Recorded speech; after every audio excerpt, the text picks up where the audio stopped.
laquelle vous êtes aussi nombreux, le sujet, et ça reflète bien certaines problématiques, n'est peut-être pas un sujet qui motive considérablement les foules. On ne parle pas de TEP IRM, on ne parle pas de TEP FDG, on parle de la scintigraphie, de la scintigraphie biliaire. Et donc voilà, alors j'ai mis cette photo exprès pour dire qu'on ressortait les vieux dinosaures. Merci de m'avoir sorti de ma caverne pour parler ce soir. On a un traceur qui est super intéressant et qui est méconnu de beaucoup d'entre nous et au-delà de notre communauté médicale. Je mets mon adresse mail pour ceux que ça intéresse. Alors quand on parle de scintille biliaire, je me souviens il y a quelques années, on avait fait un topo de la Pramen sur les scintigraphies rares ou un peu atypiques et j'avais dit que c'était une scintigraphie opprimée, ce qui avait fait beaucoup rire à l'époque. Mais je le pense toujours un peu parce que quand on discute entre nous, avec les collègues, qu'est-ce qu'on entend? Ouh là là, c'est compliqué, il faut faire de la déconvolution de courbes, des paramètres fonctionnels, on ne sait pas trop comment est-ce qu'on les fait. On peut s'amuser aussi à faire des études de compartimentales, enfin des trucs qu'on avait vus il y a bien longtemps à Saclay et qu'on sait bien plus faire.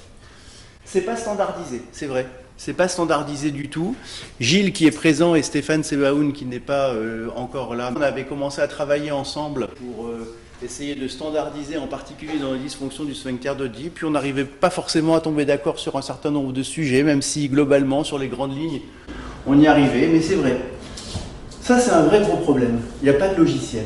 Pas de logiciel. Les constructeurs ne font pas de logiciel. Et pourtant, c'est vraiment tout bête. Si on appliquait les logiciels qu'on a pour le rein, c'est exactement la même chose au niveau du foie.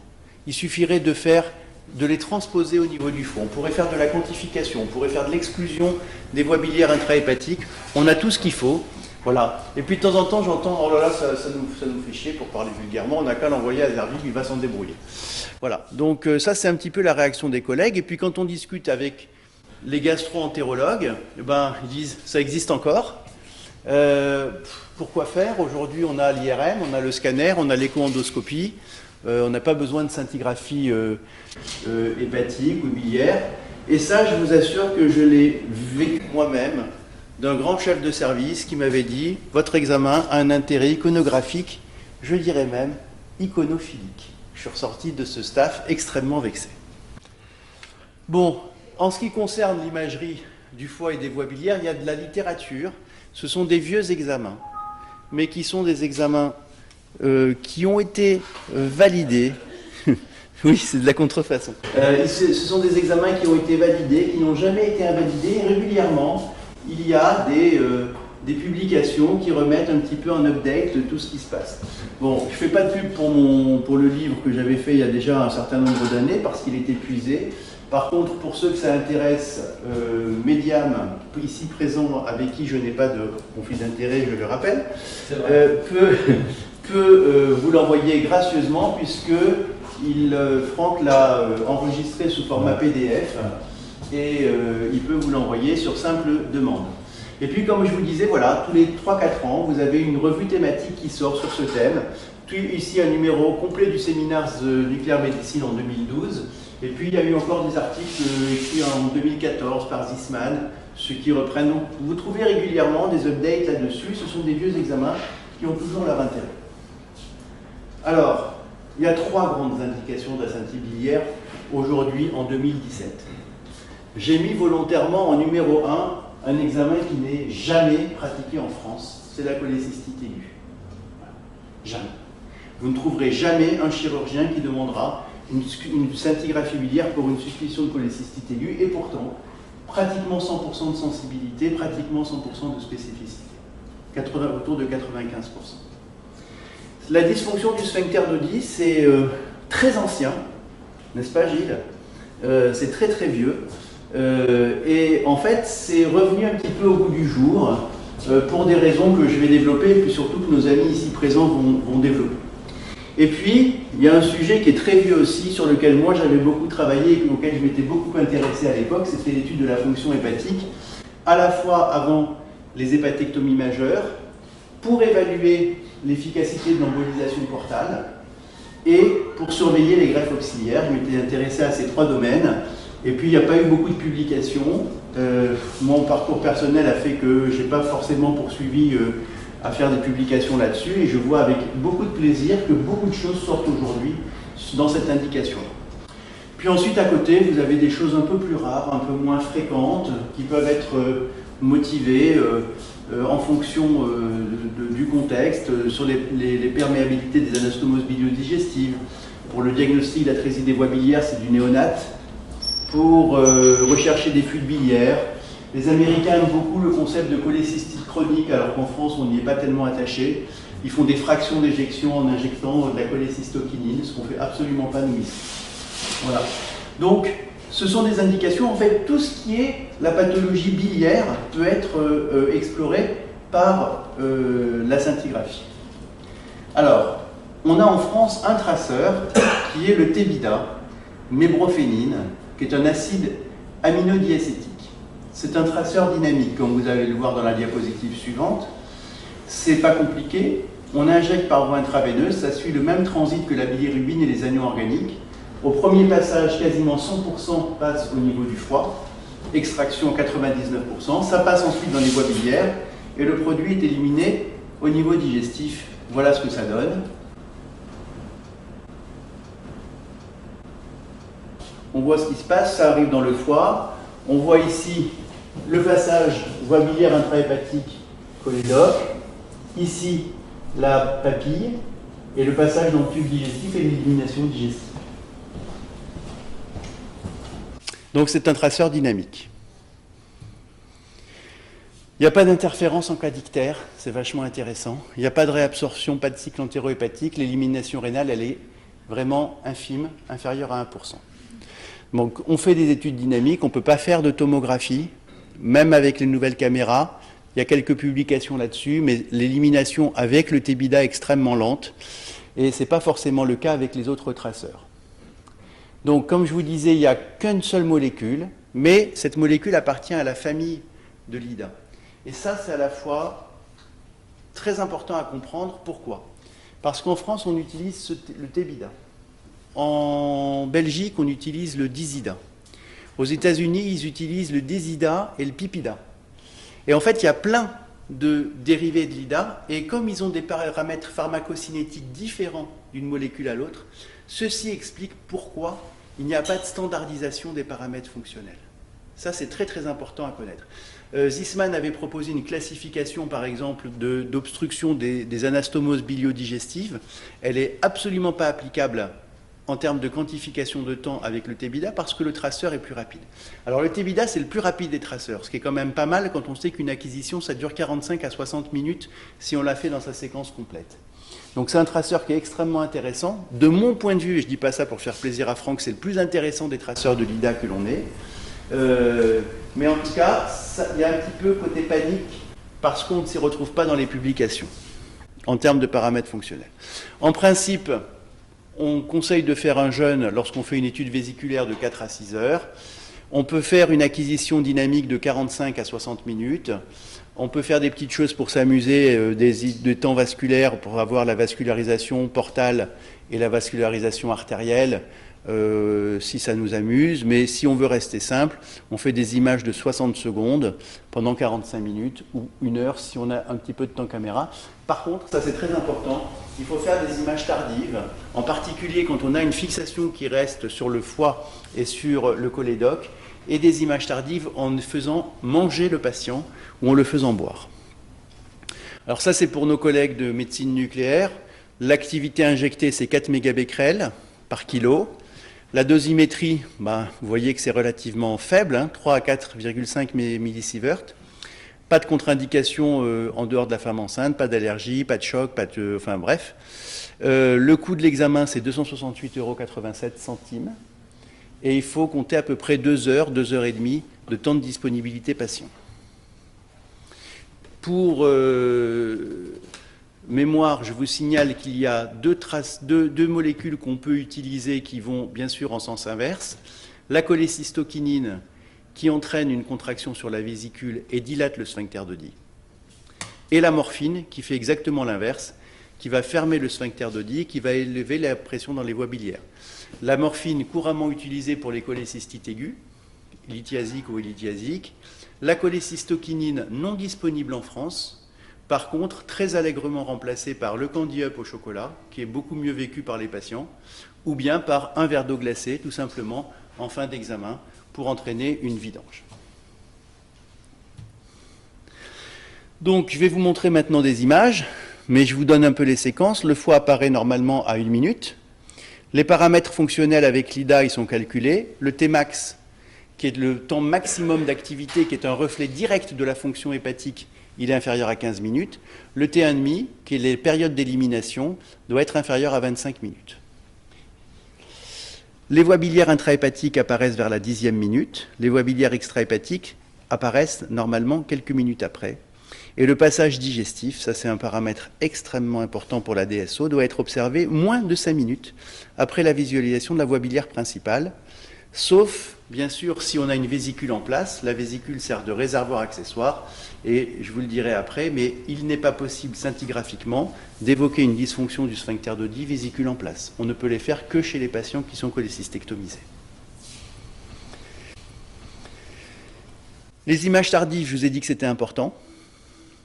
Et la visualisation des voies biliaires intrahépatiques gauche, c'est quelque chose qui est physiologique. En revanche, sur des images tardives, quand vous visualisez des voies biliaires intrahépatiques droites, c'est toujours pathologique. Ça, c'est un excellent signe également. Voici des images normales. C'était une dame qui avait été adressée pour des douleurs abdominales depuis l'apparition d'une maladie de Lyme. J'avais évoqué une possible dystonie vésiculaire parce que, comme vous allez le voir, la vésicule va avoir un petit peu de mal à se contracter. Je vous commente les images. Apparition du foie à 1 minute. Un aspect qui est bien homogène et qui est bien propre. Vous voyez ici les voies biliaires intrahépatiques qui commencent à se dessiner, le cholédoque. Il se passe quelque chose sur cette image-là. On le voit un petit peu mieux ici. On voit qu'en fait, c'est la vésicule qui est en train de se remplir.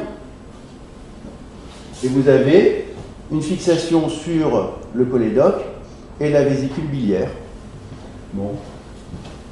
Ensuite, vous avez un passage digestif qui est assez tardif, mais ce n'est pas très étonnant puisque la vésicule est en place. Et en fait, le passage digestif se fait au fur et à mesure jusqu'à la 45e minute. Voici les paramètres fonctionnels. Alors là, c'est un sujet qui est largement débattu. Où doit-on faire nos régions d'intérêt?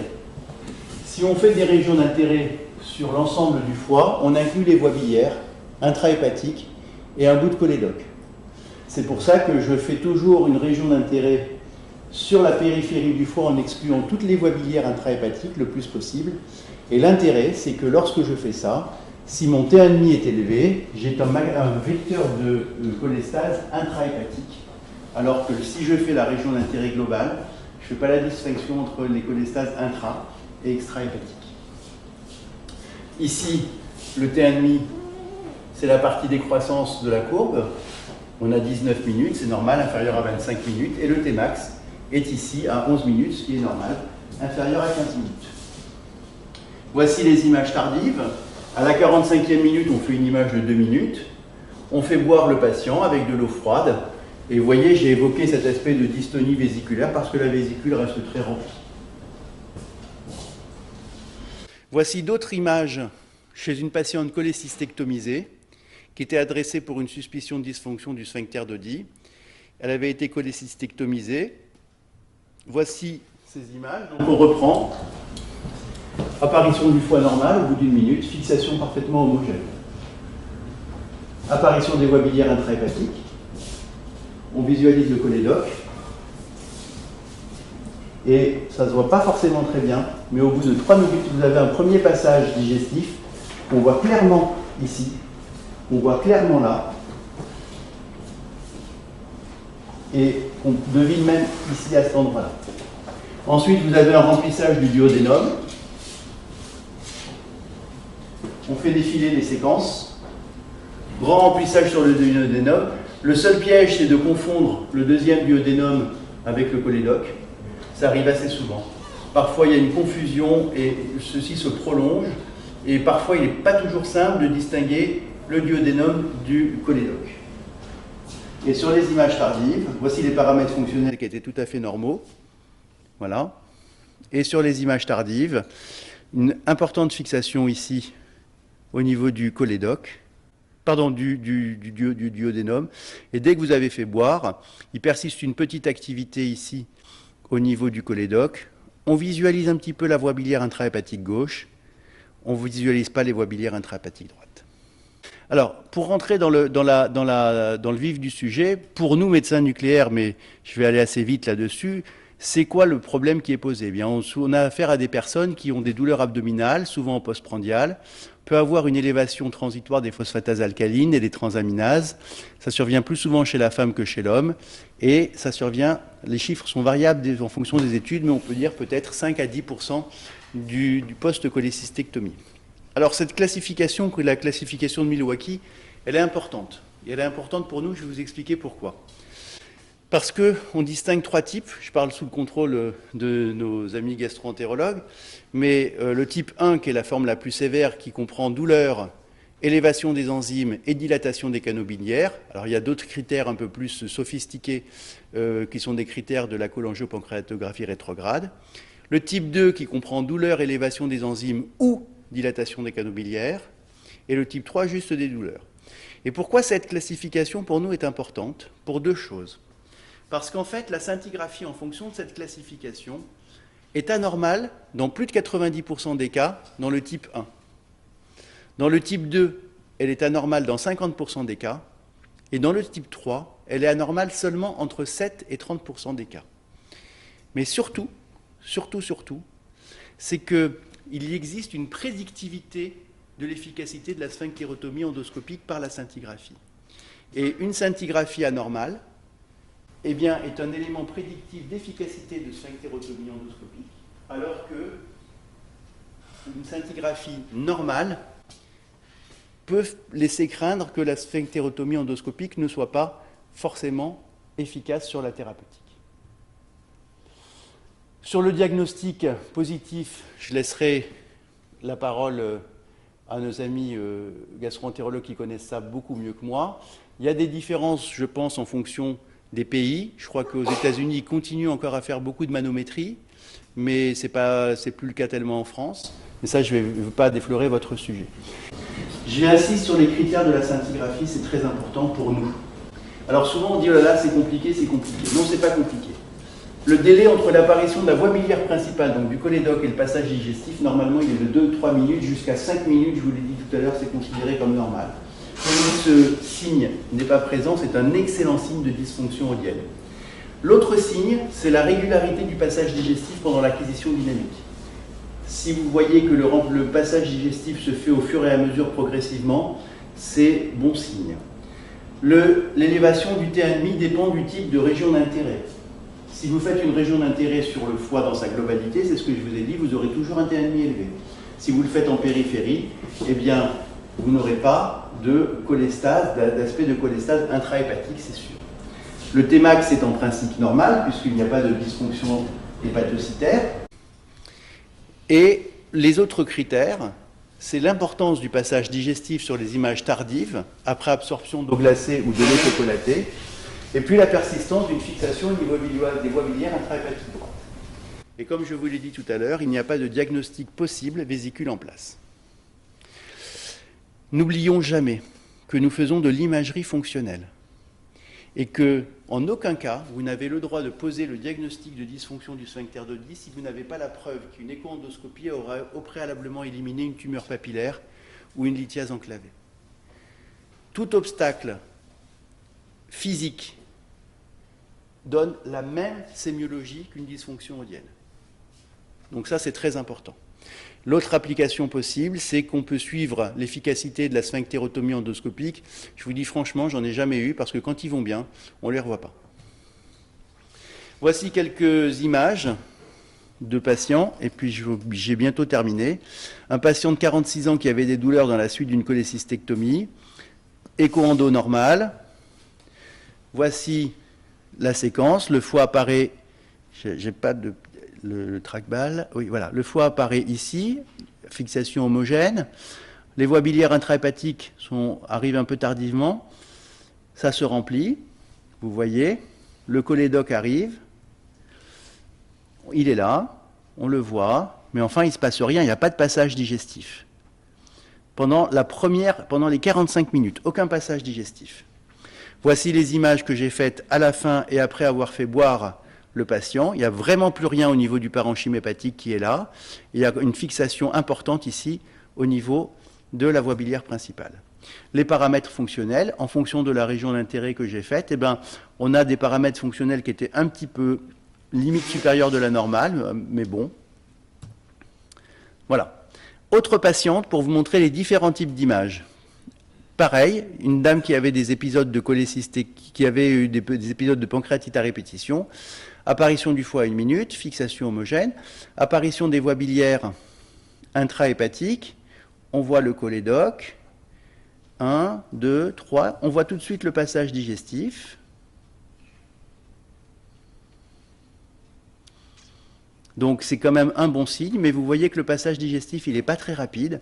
Et puis surtout, en fin d'examen, on a une fixation cholédocienne qui est assez intense, avec une petite fixation sur les voies biliaires intrahépatiques droites. Vous la faites boire, et vous voyez qu'après absorption de chocolat, à l'époque je faisais du candy up, il persiste une fixation très importante sur le cholédoque. Autre dossier, une patiente pareille, cholécystectomisée, le foie apparaît, fixation homogène, les voies biliaires intrahépatiques, droite et gauche, petit passage digestif qui est observé quelques minutes après, et pareil, sur les images tardives, vous voyez cet aspect de fixation qui est assez intense sur le cholédoque, sur les voies biliaires intrahépatiques gauche, mais également droite. Des paramètres fonctionnels qui sont anormaux, c'est surtout pour ça que je voulais vous montrer ce dossier, avec un Tmax qui reste normal. Et sur les images tardives, vous voyez une fixation qui reste absolument intense au niveau du cholédoque de la région hilaire. Alors bien sûr, toutes les douleurs abdominales ne sont pas des DSO, et parfois on peut être amené à voir d'autres choses, des cholestases médicamenteuses, et puis d'autres images un peu particulières. C'était un patient de 40 ans qui avait été cholécystectomisé, qui prenait beaucoup d'antalgiques, diverses et variées. Il avait une suspicion de dysfonction du sphincter d'Oddi, et quand on regarde ces images, on a une fixation homogène, pareil toujours. La voie biliaire principale apparaît ici. Le passage digestif est vraiment très rapide, au bout de 2-3 minutes. Voilà, vous voyez ici, sur ces images-là. Voici la séquence jusqu'à la fin. Et puis on a des paramètres fonctionnels qui sont très élevés, avec un T1,5 qui est à peu près de 40 minutes, une valeur de Tmax qui était à peu près normale. Et lorsque vous le faites boire, vous voyez très bien que sur les images après avoir bu de l'eau froide, il persiste absolument plus rien sur sa voie biliaire principale, plus rien au niveau des voies biliaires intrahépatiques. On voit quand même une ombre hépatique. Ceci traduit vraiment un ralentissement du transit biliaire dans sa globalité, sans obstacle extérieur. Une autre patiente, je vous les montre parce que c'est des images qui sont assez caractéristiques, qui avaient des paramètres fonctionnels qui étaient un petit peu élevés. Je ne retrouve pas ma souris.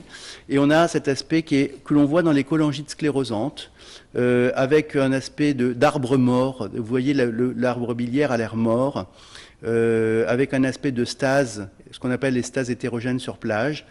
Il faut savoir y penser et éventuellement orienter le diagnostic différemment. Une autre patiente, oui, alors je ne sais pas pourquoi elle m'a été adressée, cirrhose biliaire primitive, hépatite auto-immune, j'ai quand même décidé de faire l'examen, je me suis dit, ils avaient peut-être une raison et puis ça me fera de l'iconographie. Et effectivement, c'était un dossier extrêmement intéressant, vous voyez une fixation hépatique, qui reste bien homogène, un petit remplissage vésiculaire, un passage digestif qui est vraiment infime, des paramètres fonctionnels qui sont extrêmement intéressants, avec un Tmax qui est à 30 minutes, mais enfin bon, vous voyez, c'est plus une courbe, hein, c'est, on dirait, une progression logarithmique, et puis vous voyez, tout ça reste en plateau, il n'y a pas d'élimination. Voilà, sur les images tardives, on l'a fait boire, la vésicule, elle est bien fonctionnelle, mais le foie, par contre, il est encore très visible. Voilà, ma dernière diapositive, ce que je pense sur la scintigraphie biliaire et la dysfonction odienne. C'est un examen qui est facile et qui peut être vraiment réalisé par tout le monde. Je ne veux pas qu'on me dise « Ah là là, c'est compliqué, je ne veux pas le faire », faites-le. Au pire, si vous avez des difficultés d'interprétation, vous m'envoyez les images Je l'ai déjà fait avec un certain nombre de personnes, ça pose aucun problème.